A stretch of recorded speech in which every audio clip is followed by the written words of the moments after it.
A última decisão do presidente dos Estados Unidos, Donald Trump, de aumentar as tarifas sobre as importações de aço e alumínio, gerou uma condenação rápida e forte de parceiros comerciais-chave, como a União Europeia, o Canadá e o México.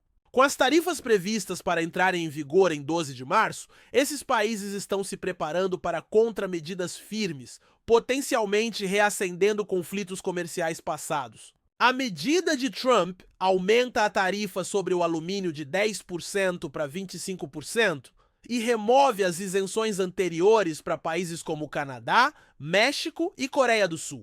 Essa mudança abrupta elimina acordos de cotas e centenas de isenções específicas de tarifas que afetam milhões de toneladas de importações de metais. Não surpreendentemente, a União Europeia, o Canadá e o México consideraram a decisão injustificada e prejudicial ao comércio global. A presidente da Comissão Europeia, Ursula von der Leyen, alertou que essas tarifas haviam sido suspensas sob uma trégua entre ela e o então presidente Joe Biden. Se reinstauradas, elas visariam uma gama de exportações do Zero Rua, que são politicamente e economicamente significativas. Produtos-chave dos Coulter-Schlitz que podem enfrentar tarifas renovadas incluem bourbon, whisky, uma importante exportação americana, especialmente de estados como Kentucky, o que tem implicações políticas para os legisladores dos Western, motocicletas, Harley-Davidson, um produto de destaque e símbolo da manufatura americana, lanchas, outra indústria que pode ser afetada por tarifas retaliatórias, manteiga de amendoim, um produto com um forte mercado consumidor na Europa, e jeans Levi's, um produto culturalmente significativo, especialmente para a moda americana e branding na Europa. Se essas tarifas forem reinstauradas, podem ser aplicadas já em abril de 2025, após o término do atual período de suspensão. Além de reinstaurar as tarifas de 2018, os metais exportados para a União Europeia, produtos agrícolas podem ser alvo de tarifas direcionadas às exportações dos Zero. Segundo relatos, a Comissão Europeia elaborou uma lista de bens americanos avaliados em 4,8 bilhões de euros, 5,2 bilhões de dólares, que podem ser sujeitos a tarifas variando de 25% a 50%. Setores potenciais que podem ser alvo incluem produtos de aço e alumínio, uma resposta direta à medida de Trump, afetando os metais americanos exportados para a União Europeia, produtos agrícolas como suco de laranja, milho e produtos lácteos, que têm um valor significativo de exportação, e produtos tecnológicos e industriais, incluindo tarifas sobre máquinas fabricadas nos Rua, semicondutores e outras exportações relacionadas à tecnologia. Ao direcionar indústrias-chave dos Brasil, a União Europeia visa pressionar Washington a reconsiderar as tarifas ao mesmo tempo em que minimiza danos aos consumidores e empresas europeias.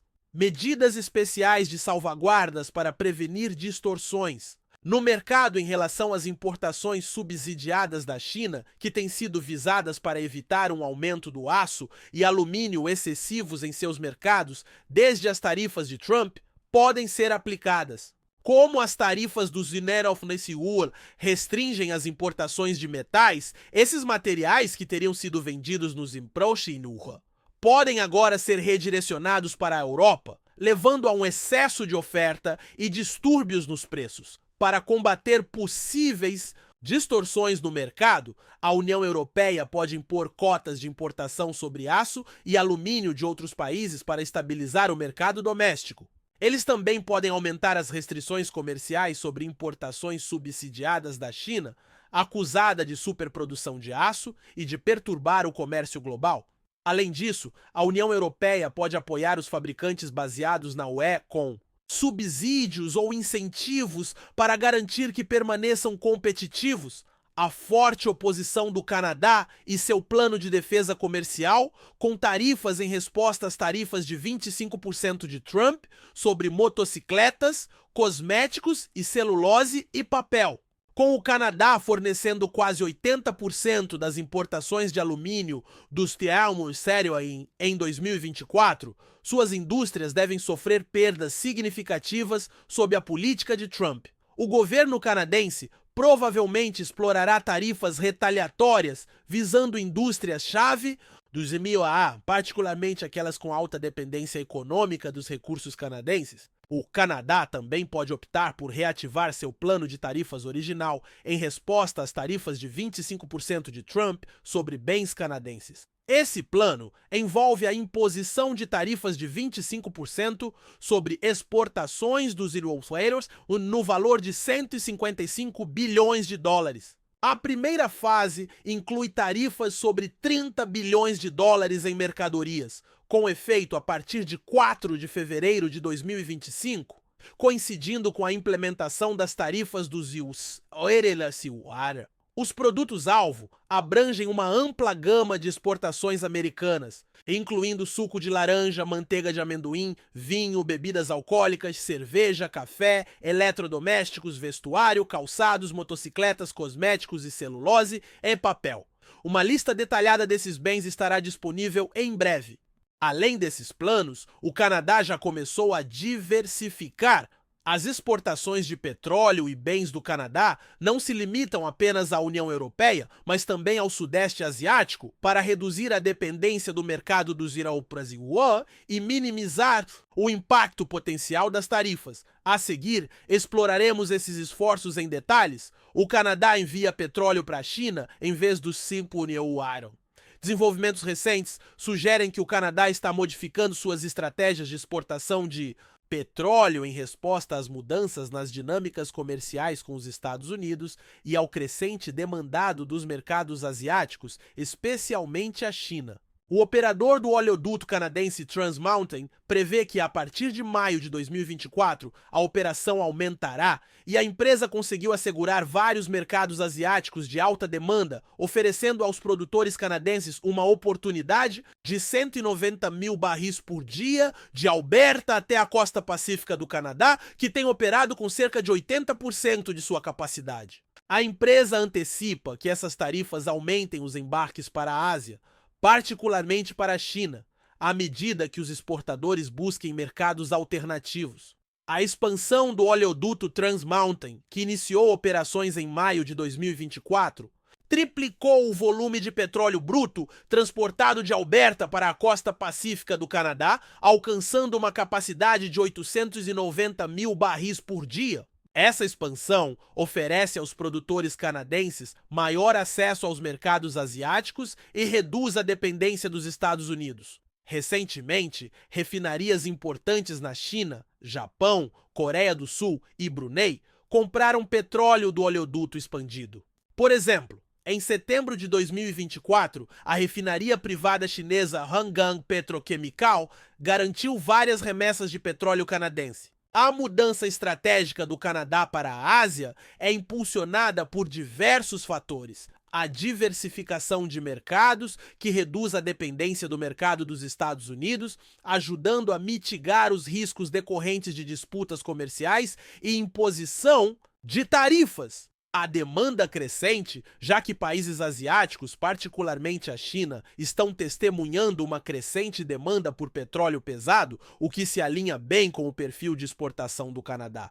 As vantagens econômicas, já que entrar em mercados asiáticos de alta demanda oferece aos produtores canadenses oportunidades para melhores preços e uma base de clientes expandida. O Canadá continua investindo pesadamente em projetos de extração de petróleo, apesar de seus compromissos climáticos e ambientais, como a implementação de uma taxa nacional de carbono. O oleoduto Trans Mountain tem simbolizado essa contradição, pois permite o aumento das exportações de petróleo para mercados globais, especialmente a China. Críticos argumentam que esses investimentos minam as metas de redução de emissões do Canadá e evidenciam o desafio de equilibrar o crescimento econômico com os compromissos ambientais. O Canadá desempenha um papel vital no setor global de petróleo, com uma produção de 1,75 milhão de barris por dia. Os 3 principais países produtores de petróleo e suas estimativas de produção diária são 1. Estados Unidos, com 21,91 milhões de barris por dia, representando 22% da produção global. 2. Arábia Saudita, com 11,13 milhões de barris por dia, ou 11%. 3. Rússia, com 10,75 milhões de barris por dia, também 11%. 4. Canadá, com 5,76 milhões de barris por dia, representando 6%. 5. China, com 5,26 milhões de barris por dia, ou 5%. Juntos, esses 5 países produzem mais da metade do petróleo mundial. A produção de petróleo do Canadá tem crescido consideravelmente nas últimas décadas. Em 2019, o país produziu uma média de 4,7 milhões de barris por dia, com 64% vindo das areias betuminosas não convencionais. Em 2023, a produção aumentou para cerca de 5,76 milhões de barris por dia, consolidando o status do Canadá como o quarto maior produtor de petróleo do mundo. O Canadá possui as terceiras maiores reservas comprovadas de petróleo do mundo, estimadas em cerca de 180 bilhões de barris, e localizadas principalmente nas areias betuminosas de Alberta. Essas enormes reservas sustentam o papel significativo do Canadá no mercado global de energia. Uma grande parte da produção de petróleo do Canadá é destinada à exportação. Em 2023, as exportações de petróleo bruto atingiram um recorde de 4 milhões de barris por dia, representando 81% da produção total. Notavelmente, 98% dessas exportações foram enviadas para os Estados Unidos, destacando a natureza interconectada do mercado de energia norte-americano.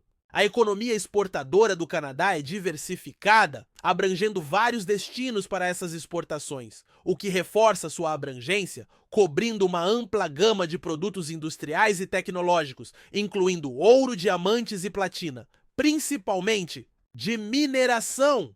Uma ampla gama de produtos, incluindo dispositivos de telecomunicações, foi avaliada em cerca de 43,40 bilhões de dólares, representando uma parte significativa da receita de exportação do país.